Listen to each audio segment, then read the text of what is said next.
हाँ तो बच्चों, चलिए आज हम लोग देखेंगे क्लास 6 का, है ना, साइंस का पार्ट 2 देखेंगे, है ना।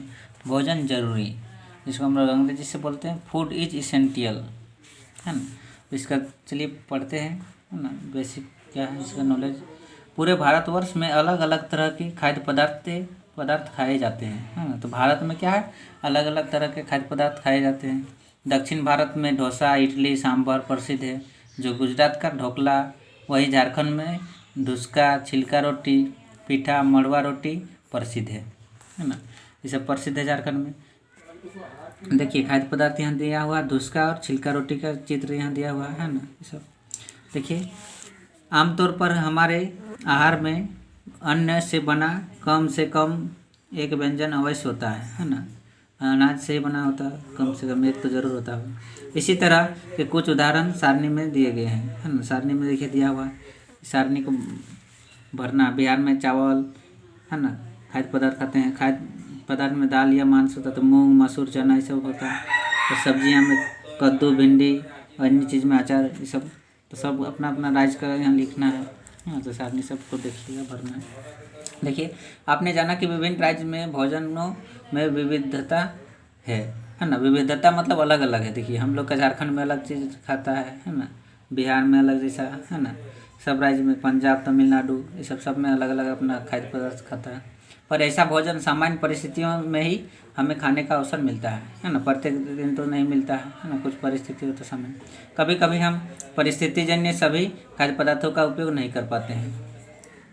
ऐसा कब कब होता है, चर्चा करना है। तो कभी कभार आप देखिए, प्रत्येक दिन तो एक जैसा भोजन आप नहीं कर पाएंगे, है ना।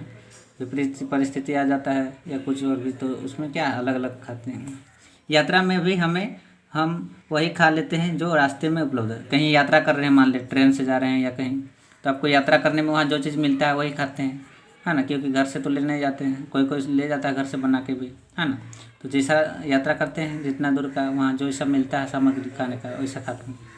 हमसे कुछ लोगों के लिए यह संभव नहीं हो पाता है कि इस तरह के विविध व्यंजन हर समय खा सकें। सब व्यक्ति को हर समय क्या अलग अलग भोजन नहीं खा पाते हैं। आहार में विभिन्न खाद्य पदार्थों के इस तरह के वितरण का कोई ना कोई आधार होना चाहिए। ये भोजन हमारे लिए क्यों आवश्यक है? तो भोजन करने से क्या क्यों आवश्यक है? क्योंकि हमें ऊर्जा प्राप्ति होती है इससे। भोजन शरीर को ऊर्जा प्रदान करता है ना। भोजन हमको क्या प्रदान करता है? ऊर्जा प्रदान करता है। क्या हमारे शरीर को विभिन्न प्रकार के भोजन की आवश्यकता के कुछ विशेष कारण हैं? हाँ, तो स्वादिष्ट भोजन करना हमें अच्छा लगता है। देखेंगे भोजन अच्छा नहीं लगता है तो क्या खाना पसंद नहीं करते हैं। स्वादिष्ट है तो देखिए खा लेते हैं अच्छा से। कई अवसरों पर पकवान भी बनाए जाते हैं, है ना। त्यौहार होता है तो पकवान बनाया जाता है।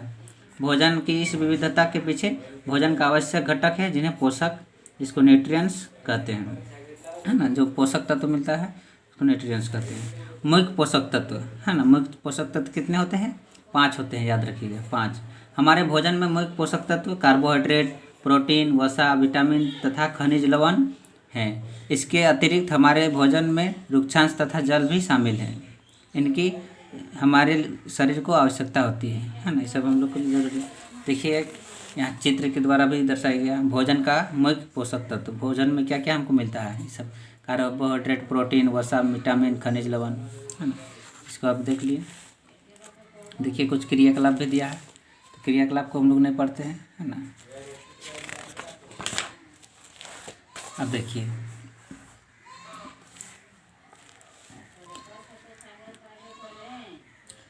उसके बाद फिर यहाँ देखिए दूसरा में भी एक यहाँ सारणी दिया है। सारणी 2.2 में यहाँ क्या, आलू, कच्चा आलू में क्या मिलता है? मंड मिलता है। दाल में क्या मिलता है? प्रोटीन। मूंगफली में वसा, सूखा नारियल में वसा, इसे भर लेना है।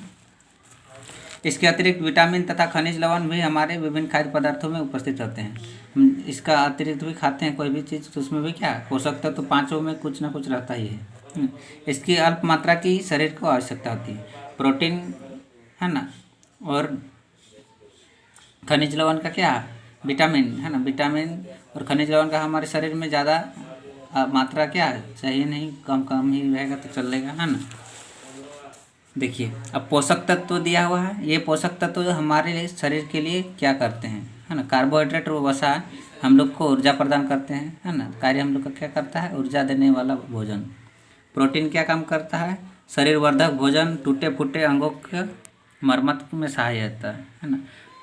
यदि प्रोटीन की कमी हो जाएगा, देखेंगे हड्डी उड्डी टूटता है तो क्या है, प्रोटीन का खाने वाला चीज़ बोलता है, दाल खाइए है ना। तो ये सब क्या है, अंगों टूटी फूटी अंगों का मरम्मत में सहायक करता है प्रोटीन। विटामिन और खनिज लवण क्या करता है? स्वस्थ रहने में सहायक है ना, स्वस्थ रहने में और रोग से लड़ने में सहायक। रोगी जो होता है उसको भी बोला जाता है विटामिन है ना। रुक्षांश मतलब रेशा वाला जिसको बोलते हैं, बिना पचे हुए भोजन को बाहर निकालने में सहायता है ना, बिना हुआ पचे हुए भोजन को क्या बाहर निकालने का। और जल क्या करता है? पोषकों को अवशोषित करने में सहायक। उसको देखिए यहाँ चित्र दिया है, पोषक तत्व और उनके कार्य हो गया था। अब देखिए यहाँ चित्र दिया हुआ है ना, चित्र में यहाँ है कार्बोहाइड्रेट। ये चित्र में देखिए यहाँ कार्बोहाइड्रेट मिलता है गन्ना में, शकरकंद में है ना, तरबूज में, ये सब में। और प्रोटीन किस में मिलता है? दाल वाला में। देखिए दाल वाला प्रोटीन मिलता है, चना दाल हो गया, अरहर हो गया, मूंग मसूर जो दाल ये सब। और सी फोटो में देखिए है ना, B2 में भी, इस सब में भी प्रोटीन मिलता है, मछली अंडा दूध ये सब में प्रोटीन मिलता है, मांस। और सी में वसा देखिए ये सब तेलन वाला चीज़ में मिलता है, घी हो गया है ना, सरसों का तेल है ना, ये सब दिया हुआ तेल वाला चीज़। उसके बाद देखिए यहाँ विटामिन एक तरफ लिखा हुआ है ना, एक और कार्य क्या काम करता है, और अभाव से रोग। विटामिन ए से क्या होता है? त्वचा और आँखों को स्वस्थ रखता है ना, विटामिन ए का स्वस्थ रखता है। और अभाव विटामिन ए का से अभाव क्या होता है? दृष्टिहीनता होता है, ये चिंता, रतुंधी, जिसको विटामिन ए का कमी से क्या होता है? रतुंधी बीमारी का नाम है ना, आँख में कम दिखाई देगा। विटामिन B1 से क्या कार्य होता है इसका? हृदय एवं परिसंचरण तंत्र को स्वस्थ रखता है। और विटामिन B1 का कमी से क्या रोग होता है? बेरी होता है ना, ये ऑब्जेक्टिव में भी पूछा जाता है। विटामिन सी को से क्या होता है कार्य? रोगों से लड़ने में सहायता करता है ना, रोगों से लड़ने के लिए सहायता करता है। और विटामिन सी की कमी से स्कर्वी रोग होता है। और विटामिन डी से कार्य क्या है? विटामिन डी का हड्डियों और दांतों के लिए कैल्शियम का उपयोग करने में सहायता करता है। और विटामिन डी की कमी से रिकेट्स रोग होता है। और विटामिन ई से त्वचा एवं प्रजनन अंग को स्वस्थ रखता है। और इसका कमी से क्या होता है? त्वचा एवं प्रजनन को प्रभावित करता है। और विटामिन के से रक्त को थक्का जमने में सहायता करता है, ये रक्त नहीं जमता है, इसका बीमारी है ना। विटामिन के का कमी हो जाएगा तो आपका कहीं खून निकलेगा तो खून जल्दी बंद नहीं होता है ना, रक्त नहीं जमता है।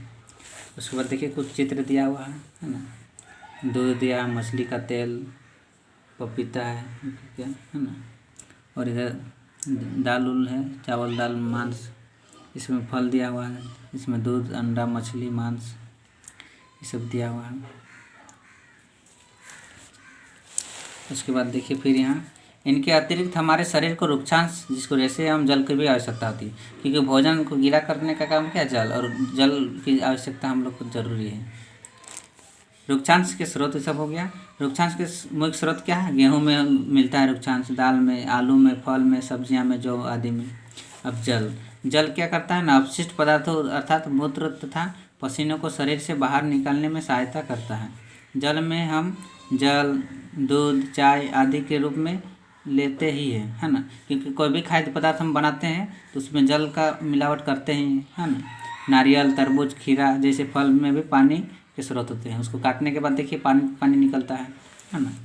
एक टमाटर को लेकर उसे छोटे छोटे टुकड़ों में काटिए, देखिए क्रियाकलाप दिखाया गया, छोटा छोटा टुकड़ा में काटते हैं तो उसमें क्या पानी का मात्रा हमको मिलता है टमाटर में। उसके बाद संतुलित आहार किसको बोलते हैं? देखिए है ना, हमारे शरीर की वृद्धि और अच्छे स्वास्थ्य बनाए रखने के लिए हमारे आहार के सभी पोषक तत्व उचित मात्रा में होना चाहिए, आवश्यक है ना।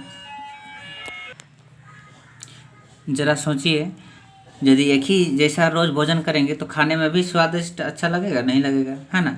और सभी प्रकार के हमको पोषक तत्व भी नहीं मिलेगा है ना। तो मुख्य रूप से है कि पोषक तत्व सभी हम लोगों को या एक ही जैसा डेली खाने से पोषक तत्व हमको एक ही जैसा मिलेगा, तो उसमें हमारा शरीर का संतुलन होगा? नहीं होगा। इसलिए क्या सभी जैसा मौसम है, मौसम सीजन के हिसाब से हम लोगों को फल फूल खाना चाहिए, समझे ना। तो इसलिए क्या संतुलन आहार सबसे बड़ा जरूरी है, क्योंकि संतुलन आहार नहीं कीजिएगा तो आप बीमार पड़ सकते हैं। साथ ही इसमें पर्याप्त मात्रा में रुक्षांश तथा जल भी होना चाहिए। बहुत कोई खाना खाता है, खाना खाने के बाद जल देखिएगा बहुत कम पीता है, तो जल भी क्या संतुलन होना चाहिए, जल भी पीना चाहिए। इस प्रकार के आहार को संतुलित आहार, जिसको बैलेंस डाइट कहते हैं, है ना। तो आपको ये समझ में आ गई होगी। आहार की आवश्यकता उम्र के अनुसार बदलती भी रहती है ना। छोटा बच्चा देखिए कम आहार करता है, बड़ा आदमी ज़्यादा खाता है ना, आहार करता है। क्या आपने ध्यान दिया है कि नवजात शिशु एवं वयस्क व्यक्ति में भोजन में अंतर होता है ना। छोटा बच्चा देखिए कम खाता है खाना, बड़ा व्यक्ति देखिए ज़्यादा खाता है। जैसे जैसे वृद्धि करता है वैसे वैसे उसका आहार भी क्या बढ़ता जाता है। क्या शरीर कार्यों के आधार पर भी संतुलन आहार निर्भर करता है। शरीर के काम पे भी, हल्का काम करते हैं तो आपका आहार कम लगेगा, थोड़ा भारी काम करते हैं तो काम में तो ज़्यादा आहार, ये सही है ना। क्या एक मजदूर के लिए आवश्यक आहार एक ऐसे व्यक्ति जो भिन्न होना चाहिए जो कार्यालय में बैठकर कार्य करते हैं। हाँ, भिन्न तो होता ही है। देखिए जो खेत उत में काम करता है, मजदूरी करता है, वो ज़्यादा काम करता है तो उसको क्या भोजन ज़्यादा चाहिए। और कोई कार्यालय ऑफिस में बैठ के काम करता है तो उसको क्या कम भोजन में उसका हो जाएगा, है ना। आइए अब एक भोजन पिरामिड, जिसको फूड पिरामिड बनाते हैं। बताइए हम क्या क्या खाते हैं, है ना। फूड पिरामिड में आप लिख सकते हैं। अपने उत्तर को इस प्रकार से लिखिए। आहार निम्न वर्गीकृत हो सकते हैं। बन गया ना भोजन पिरामिड। देखिए भोजन का पिरामिड दिया गया है ना। दूध इधर लिखा हुआ है, इधर तेल का मक्खन, ये सब लिखा हुआ है आपका, है ना। भोजन पिरामिड त्रिभुज के आकार में यहाँ भोजन को दर्शाना है। उसके बाद देखिए रंग बिरंगे भोजन, है ना। बताइए कि तिरंगे में कौन कौन से रंग होते हैं। तो तिरंगे में क्या क्या रंग होता है। केसरिया, सफ़ेद, हरा होता है। तीनों रंगों से मिलते जुलते रंगों के खाद्य सामग्रियों की सूची बताइए। तो देखिए केसरिया लाल रंग, केसरिया या लाल बोलिए, है ना, रंग की खाद्य सामग्री। टमाटर होता है लाल होता है, गाजर भी देखिए केसरिया होता है, सेब होता है लाल, है ना। तो ये सब देखिए। सफ़ेद रंग का खाद्य पदार्थ का सामग्री क्या होता है। चावल, दूध, आलू, अंडा। हरे रंगों की खाद्य सामग्री क्या होता है। मटर, कद्दू, नेनुआ, पालक, ये सब दिया गया है। हमारे भोजन में प्रतिदिन रंग बिरंगे खाद्य पदार्थों का मिश्रण होना चाहिए, है ना। रंग बिरंगा खाद्य पदार्थ होना चाहिए। ये संतुलित आहार है जो स्वास्थ्य, विकास तथा शारीरिक एवं मानसिक गतिविधियों के लिए आवश्यक है ना, जिससे हम क्या स्वस्थ रह सकते हैं। अब देखिए पोषक तत्व को नष्ट न होने से बचाने हेतु कुछ सावधानियाँ, ये सावधानी भी दिया हुआ है ना। छिलका उतार कर सब्जियाँ और फलों को धोने से उन कुछ विटामिन नष्ट हो जाते हैं। बहुत से लोग क्या करते हैं, सब्जी को काटते हैं और उसको काटने के बाद धो देते हैं। धोने से क्या होता है, उसका पोषक तत्व भी सब्जी का होता है जो काटने के बाद वो पानी में क्या पानी से धुल जाता है, और पानी से उठाने के बाद वो सब्जी क्या उसका पोषक तत्व पानी में मिल जाता है ना। इसलिए सब क्या पानी से काटने से पहले उसको पानी में धो लेने से बहुत अच्छा रहेगा।